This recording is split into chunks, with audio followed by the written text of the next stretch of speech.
Hello, everyone. Most of the time, when you hear that someone in your family has died, it's someone usually at least 60 years or older.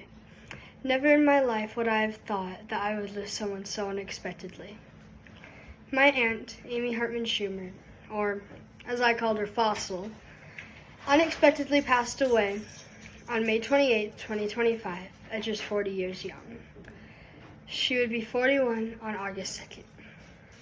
It's still hard to believe that she's not just a text, phone call, or snap away anymore. The night she passed, when my grandma said she had to go over to Dave and Amy's house because Amy wasn't breathing, was unresponsive, I didn't catch what she said quite right away as she said it. I actually thought that Amy had found Dave unresponsive, and they needed to go over.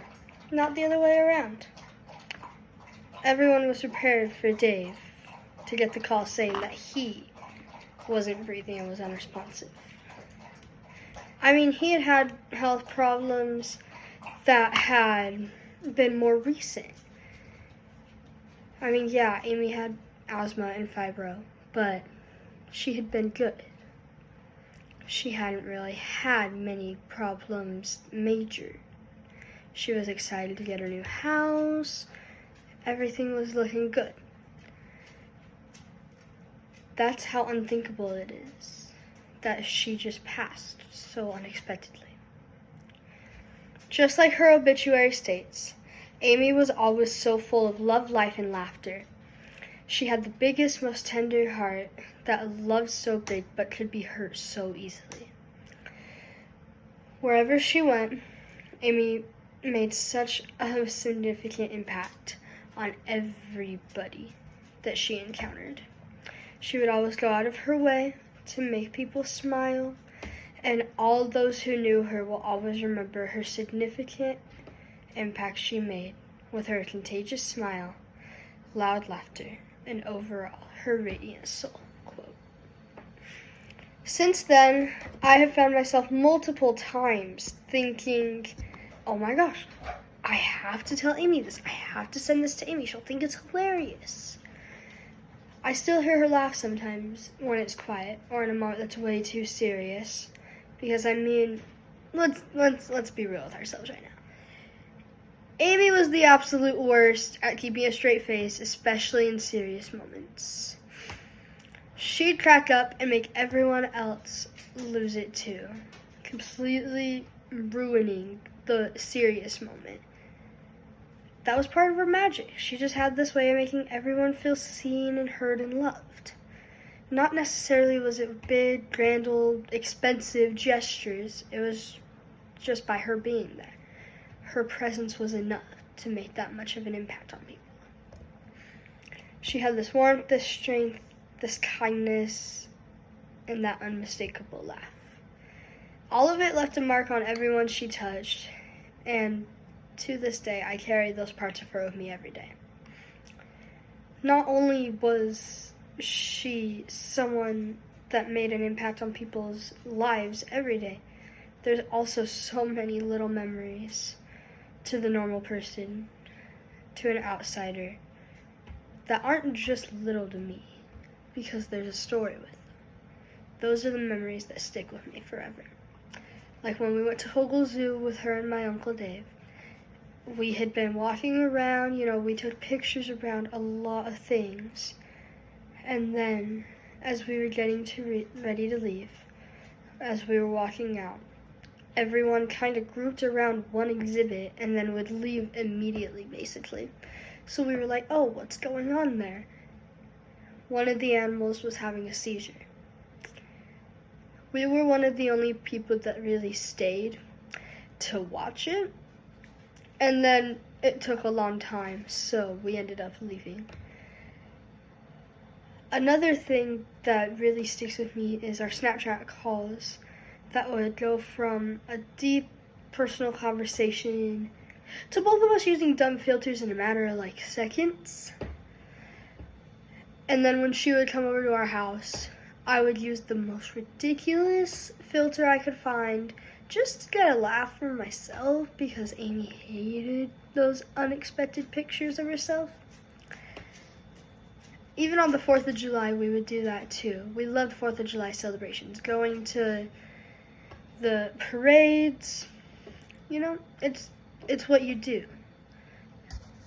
Birthdays were also very fun, especially when we would do, for my birthday parties, when we would do a game for the kids.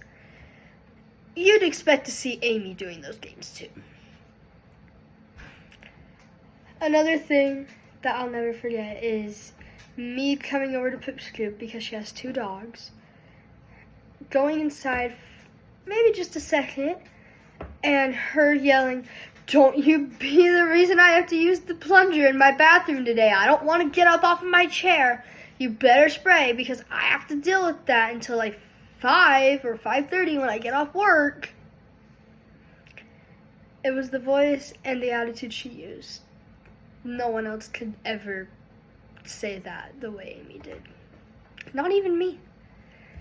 I also remember when we would play Monopoly Go on our phones with my mom and my uncle, and Amy would get mad because she was about to send someone a text saying, "I need this card, do you have it?"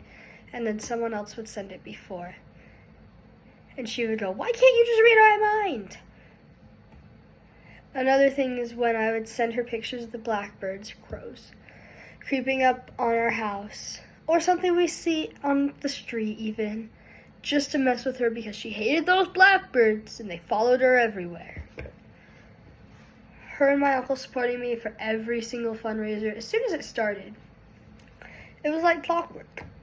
She would always tell me how I was taking her soul away from her, piece by piece, fundraiser by fundraiser. But she loved me, so she would give me her soul. Especially with World's Finest chocolate. I mean, it's $1 chocolate bars, come on. Of course my uncle is gonna want like 3 whole boxes of them. They spent a lot of money on World's Finest chocolate. Probably a little too much. Another thing she spent a lot of money from was when we went to the mall for my birthday. And we just went for a pair of Nike shoes. That was all we went for. But we left the mall, going to multiple stores, and I had a bunch of Utah Jazz hats and just hats in general. I got some socks, some stickers, some other just little random things. I got a Utah Jazz tumbler, and I got the Nike shoes. And a cleaning kit with those. We basically just took everything out of Pro Image Sports and put it in our cart. Another favorite thing that we would all do together is go to Christmas Village every year. And we would go and we would watch the parade for their grand opening. And then they would do their lighting and it would all be lit up. And then my uncle would go, "Hey, you ready to go decorate for our Christmas Village now?" I mean, it's like 10 at night, but sure. Because Amy loved Schumer Christmas Village, which is my uncle's Christmas setup at his house. She would sit there and watch us do stuff. You know, she'd help out with the little things, but not much, really, because of her asthma. She would sit there, you know, she would talk with us, keep us company. Basically, supervise us to make sure nobody died. And then when we would finish for the day, she would go around the whole house, whole yard, taking videos and pictures of it to post on Facebook, you know. Kind of like she did all of it. Typical Amy. There was also one time I was doing my vocabulary assignment in 7th grade, and of course, the word fossil just happened to pop up. So I took a picture of it and sent it to her and said, "This you?" And she got a good laugh out of it. After saying that my heart and soul were as black as hers.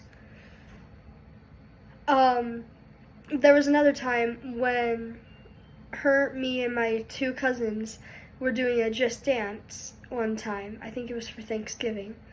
And she didn't get first place in one of them. She got second to last place. And she insisted it was because I ain't got no butt. And then proceeded to say, like I said, this dance needs Shakira, because if you ask her, her hips don't lie. She has a whole song about it. Just ask her. And then insisted she knew Shakira. She didn't. But it's those little things. The real hilarious real life moments with Amy. That's what made her so unforgettably loved in our family. She might have not been blood family, but at this point she really was. We have a bunch of memories with her now. And I wish we could have more of those. More conversations, more mall trips, more sports games, whether it be them watching me play a sport or us going and watching a professional sports game. More hugs. More of me making a heart hand like this and expecting her to go. But instead she goes, nope, you don't even get a broken heart hand from me today. I'm so mad at you. No, I didn't do that. And definitely more Snapchat filters. That would be a definite need if she were still here right now. More holidays spent together. They were so excited to host family holidays in their new house when they got it. There was also one time on the holidays conversation, there was one time that me, my mom, my uncle, and her went to Target during Christmas to get chocolate-covered peanuts for my grandfather, because you could really only get them from Target at that point. And my uncle couldn't find her. And there was no one there in our section of the store when he asked where she was. So as soon as she responds, everyone pops up out of nowhere. So all you hear from across the store is my uncle go, honey, where are you? You're too short. And her screaming, I'm looking for your dad's nuts. She was really embarrassed after that. We never let her forget that. Another thing would definitely be more birthdays, because I was so ready to tease her on her 41st about being so old and how she's keeping that title of fossil real good. But I think more than anything, one thing I would want is another hair night where she dyes my hair red again. We had just been talking about it the other day right before she passed, about how we should dye my hair red again. And she should do it. But no matter how much it feels like we didn't get enough time, how that 1 year, how those 15 years felt like one, I'm so grateful for the time we did get. Amy gave me a lot more than memories. She gave me deep, unconditional love and a sense of belonging I will never forget. Even if she seemed to make fun of me a lot. I miss her a lot. I love her a lot so much. It's hard to put into words. But when it gets hard, you just have to ask yourself, WWAD, what would Amy do? Or even, probably better, probably my favorite, WWAWUTD, what would Amy want us to do? And I think this is the answer to that. She'd want us to continue to live life to its full potential. She'd want us to laugh, even when it's the most serious moment in the world and you really shouldn't laugh. She'd want us to love fiercely, to show up for everyone when we need it. With the laughing thing, she'd want us to laugh so loud that you could hear it in Alaska, even if it was the most serious moment. And to never forget how much she loved us and how much we meant to her and how much she meant to us. So I promise, Amy, I'll do exactly just that.